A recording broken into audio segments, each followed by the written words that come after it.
Pós-verdade. Informação ou asserção que distorce deliberadamente a verdade ou algo real, caracterizada pelo forte apelo à emoção, e que, tomando como base crenças difundidas em detrimento de fatos apurados, tende a ser aceita como verdadeira, influenciando a opinião pública e os comportamentos sociais. Contexto em que asserções, informações ou notícias verossímeis, caracterizadas pelo forte apelo à emoção e baseadas em crenças pessoais, ganham destaque, sobretudo social e político, como se fossem fatos comprovados ou a verdade objetiva. Parece que eu estou falando assim sobre um assunto uau, mas é só sobre bebês reborn mesmo, então é sobre isso que a gente vai falar hoje.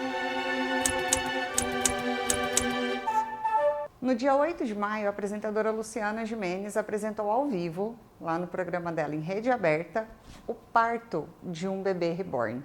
Ainda em maio, a capital do Rio de Janeiro aprovou um projeto de lei que define o dia 4 de setembro, se não me engano, o dia da cegonha reborn.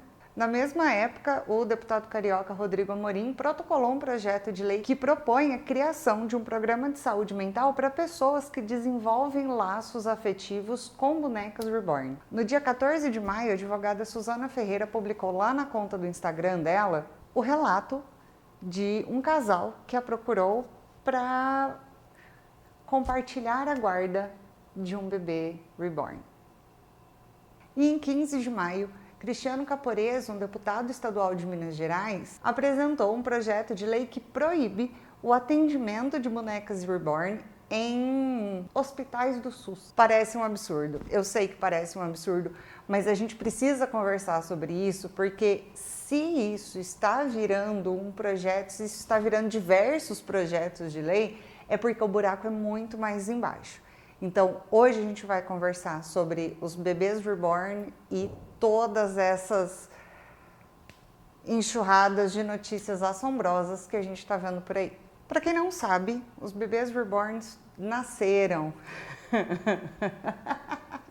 foram concebidos, começaram a ser concebidos lá no final da Segunda Guerra Mundial, mas ganharam muito mais destaque ali na década de 90. É engraçado porque em todos os sites de notícia que você procura, a epidemia dos bebês reborns, ela cresceu em 2020, disparado em 2020, que foi um período muito complicado, inclusive psicologicamente para todo mundo. Tá, Estela, mas então o que a pós-verdade tem a ver com tudo isso, se foi uma coisa lá dos tempos antigos? Vamos por partes. Se a gente for pensar em pós-verdade de uma maneira bastante simplificada dos conceitos que eu trouxe no início do vídeo, a gente está falando desse contexto em que as emoções, né, as sensações, elas dizem muito mais do que a própria verdade. E esses bebês reborns, eles são o exemplo perfeito para a gente falar sobre isso. Por quê? A gente tem uma fantasia tratada como realidade, então nós estamos vendo mães, inclusive, simulando partos desses bebês, né? Inclusive em rede nacional. As mídias e as redes sociais amplificam isso, afinal de contas, nada gera mais engajamento do que esse apelo emocional do parto, por exemplo, ou o relato da guarda compartilhada, que a advogada publicou nas redes sociais dela, e os projetos de leis que são mais voltados para essa emoção do que de fato para políticas públicas. Quando a gente fala, por exemplo, sobre o projeto de lei do Rio de Janeiro, o Dia da Cegonha Reborn. A cegonha, nesse caso, ela é a empresa, a fábrica que faz esses bonecos, né? Acontece que, se fosse só uma data comemorativa para essa profissão, ia estar muito ok. A gente tem o dia do professor, a gente tem o dia, enfim, dia do médico, dia do psicólogo, né? Ser uma cegonha reborn é uma profissão, né? A criação do bebezinho. Acontece que a justificativa da criação desse projeto de lei é uma justificativa apelativa, porque a justificativa para esse dia da cegonha reborn é que o dia do nascimento da criança é um dia muito especial para as mães. Por que não seria para as mães de bebês reborn? Eu não tenho o que falar sobre isso. Não tenho, eu acho uma indecência com a maternidade de verdade, sabe? Assim, eu acho que puta que pariu. Então, na pós-verdade, se a gente está falando de pós-verdade, se a gente está falando de bebê reborn, a gente tem que entender que não interessa, né, se é real. Interessa que parece real. E interessa o fato de que as pessoas acreditam nisso. O deputado Cristiano Caporeso, por exemplo, quando apresentou esse projeto de lei que proíbe o atendimento do bebê reborn no SUS, ele chamou essa situação de distopia generalizada.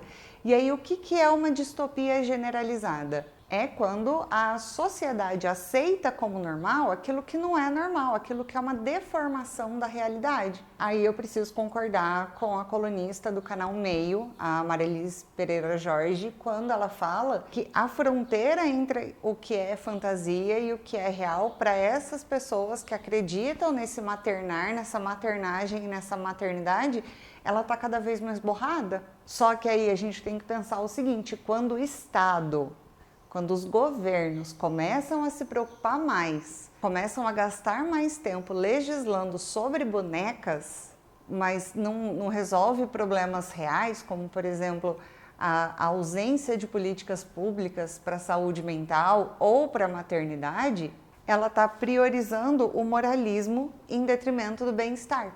E aí essa aceitação dos bebês reborn, essa distopia generalizada como colocada pelo deputado Mineira, colocando esses bebês hiperrealistas como reais, essa aceitação social desses bebês hiperrealistas como reais, ela faz parte de um projeto muito bem articulado da pós-verdade. Por exemplo, o Dia da Cegonha Reborn está romantizando o dia do nascimento do bebê, a maternidade. Mas no caso deles, a gente está romantizando uma ficção, como se eles fossem de verdade. O projeto de lei que proíbe o atendimento dessas crianças hiperrealistas no SUS é uma distorção da realidade. A gente sabe que boneco não precisa de médico, mas é preciso que exista uma legislação que proíba esse tipo de atendimento. E as brigas judiciais pelas guardas, né, pela guarda de uma boneca, tá usando essa linguagem jurídica para romantizar, para validar uma fantasia. E aí, eu vou deixar aqui uma pergunta muito importante para vocês. Se a gente está aceitando, se a gente chegou ao ponto de ver notícias como essas, de discutir assuntos como esses, se o nosso governo ele está preocupado, ele precisa estar preocupado em criar legislações que tratem sobre esse assunto, mesmo ele parecendo tão absurdo, qual vai ser o próximo passo?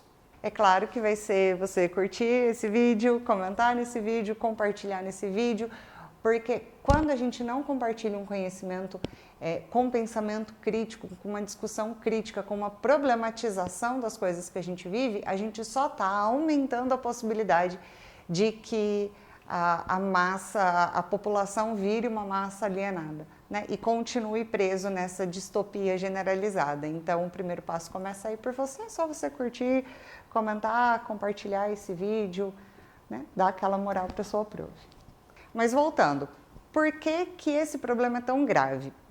Eu não tenho conhecimento nenhum para a gente falar com muita clareza e com muita certeza sobre as questões psicológicas, tá? Eu vi em muitos lugares que ajuda no processo de luto, que ajuda no processo do afeto, enfim, da afetividade, mas eu não vou entrar nesse mérito, até porque eu precisaria ser uma especialista para isso. Mas eu acredito que seja de senso comum que essa distorção do real, no momento em que ela se mostra prejudicial para o comportamento daquele ser humano, ele precisa ser analisado com mais profundidade. Em que momento essa brincadeira de boneca deixa de ser uma brincadeira ou deixa de ser uma questão de coleção, porque colecionadores ok, deixa de ser uma brincadeira ou deixa de ser uma coleção e passa a ser uma obsessão. E aí eu vi um exemplo muito legal que a gente pode colocar nesse sentido. Eu tenho um bebê reborn. Eu vou levar ele para um churrasco, porque as pessoas têm curiosidade de ver aquilo, ou porque o meu bebê reborn não pode ficar sozinho em casa. Então, é a questão da fronteira que a Marilis colocou na fala dela, né? Quando essa fronteira entre a fantasia e o real tá borrada. Então, eu acho que, psicologicamente falando, isso é o máximo que eu posso dizer. Existe também a problematização do que é o machismo estrutural. Também vi muita gente falando, gente, homens grandes brincam com carros, homens grandes brincam com videogames, homens grandes... Ok, eu não tô vendo nenhum dia específico de carro sendo criado por nenhum deputado. Eu não estou vendo a proibição de utilização de nenhum bug fora das pistas de corrida. Eu não tô vendo, né? Então, assim, não existe nenhuma proibição para isso. Por que que a brincadeira com bonecas tá gerando tanto alvoroço? Se a gente entra no conceito de pós-verdade, e assim, não é uma opinião minha ainda, tá? Isso aqui é tudo parte de uma pesquisa. Agora entra de fato, Estela, se a gente está falando de pós-verdade, a gente vê aí que a pós-verdade ela também é seletiva. Vou dar um exemplo de bonecas aqui para vocês também. Quantos homens têm fetiche em bonecas de silicone? Que não são um e nem dois. Tá tendo polêmica sobre eles aí, né? Se tem, passa rápido. Coisa de homem. Fases. Quando casar, passa. Quando casar, sara. Agora, vê a mulher brincando com a boneca, com o bebê reborn, que ela é louca. Tem alguma patologia envolvida. Então, a pós-verdade, ela também é seletiva. E ela não é seletiva a favor das mulheres. Mas eu acredito que isso aconteça, e aí sou eu falando mesmo, tá? Eu acredito que isso aconteça porque a maternidade, ela sempre foi muito policiada, né? Mesmo se a gente não estiver falando de pós-verdade. A maternidade, ela sempre foi a imposição. A mulher, ela nasce com um dom reprodutor, né? Não tem outro ser humano que consiga fazer isso a não ser a mulher. Então, ela cresce com esse sentimento de brincar de boneca já sendo treinada para o cuidado com os filhos, para o cuidado com os alunos. Guacira Lopes Louro, ela tem muitos trabalhos e artigos publicados em relação a isso, porque ela fala que o papel da mulher é o papel de cuidado. Então, houve uma época em que as mulheres ou elas eram educadas para serem mães ou elas eram educadas para serem professoras, porque as professoras também estão no papel de cuidado. Então, a mulher, ela tem essa carga voltada para a maternidade, ela tem essa carga voltada para a reprodução.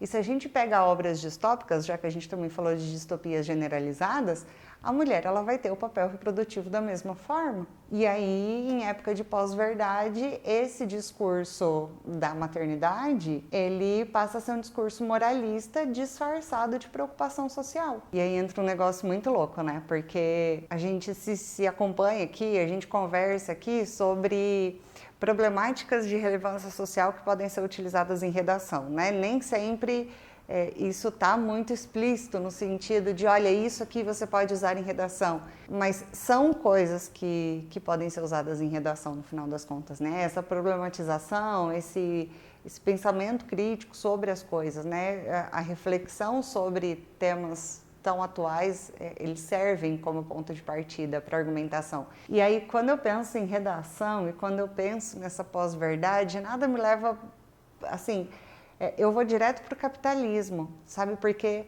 a maternidade, ao longo do tempo, ela se tornou um produto também. A Manuela Xavier, ela fez uma reflexão sobre isso que eu achei, assim, sensacional, porque ela fala, as mulheres hoje, elas sabem que a maternidade não é uma imposição, é uma escolha. Então, eu posso escolher ser mãe.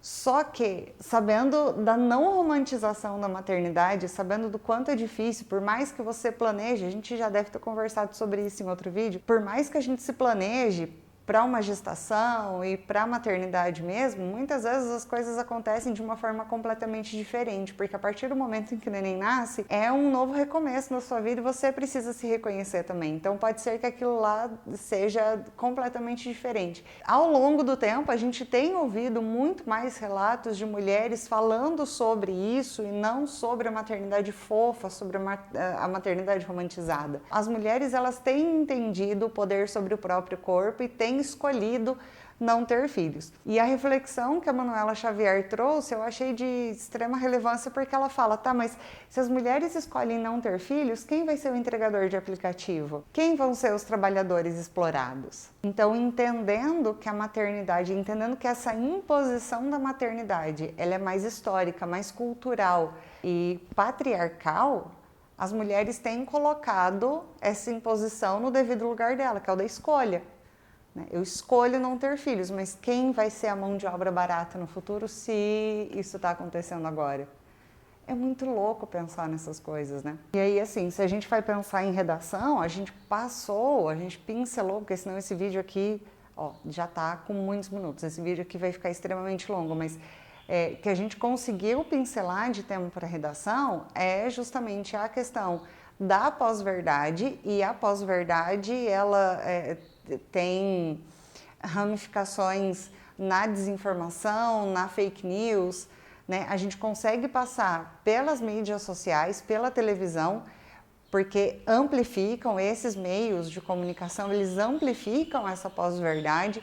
Tem a questão do capitalismo, porque sim, a maternidade ela se tornou um capitalismo, eles estão vendendo bebês hiperrealistas, e nada me tira da cabeça que esse é um projeto muito bem articulado para que floresça o dom da maternidade ali em algum momento. Tem também a questão da mulher como sexo reprodutor, né? E aí tem aquela famosa frase, não se nasce mulher, torna-se uma, só que daí assim, a gente tem que pensar em que momento a mulher se torna mulher, é no momento da maternidade? Vou deixar aí para vocês pensarem. E aí, lógico, existe o fato da ausência da leitura, da habilidade de leitura, da habilidade de interpretação, da habilidade de discernimento do que é real e do que não é, do que a gente vê na internet e julga como real ou não. Existe o fato de que realmente isso é um dos fatores que mais me preocupam, sim. Existe o fato de que com essa ascensão das redes sociais em era de pós-verdade, todo mundo se tornou juiz, todo mundo se tornou psicólogo e todo mundo se acha no direito de comentar ou de compartilhar ou, enfim, de fazer os seus julgamentos e os seus diagnósticos? Tem também. Existe também o fato de que essa polêmica, por mais palhaçada que seja, esteja apagando assuntos mais relevantes do que esse e que são muito mais preocupantes e que afetam muito mais o desenvolvimento social e comportamental dos indivíduos brasileiros, existe também. Era isso. Enquanto um ser humano lindo, maravilhoso, normalmente branco de classe alta, compra aí uma boneca de quase 10 mil reais, tem gente na sociedade que está custando comprar fralda e comprar leite para amamentar o filho que tem. E aí eu te pergunto, qual dessas distopias você prefere ignorar? E por fim, você acha inofensivo ou você acha preocupante? Vou deixar aqui o vídeo do Mad Max para vocês assistirem, porque aqui a gente fala bastante de distopia, e vou aproveitar para deixar Marias também, porque a gente conversa um pouquinho mais sobre todas as mulheres do nosso Brasil, essas personalidades de Marias maravilhosas. Não esquece de comentar, compartilhar, curtir esse vídeo aqui para dar aquele engajamento para a prof, para a gente voltar na semana que vem. Um beijo para vocês, com carinho, Estela.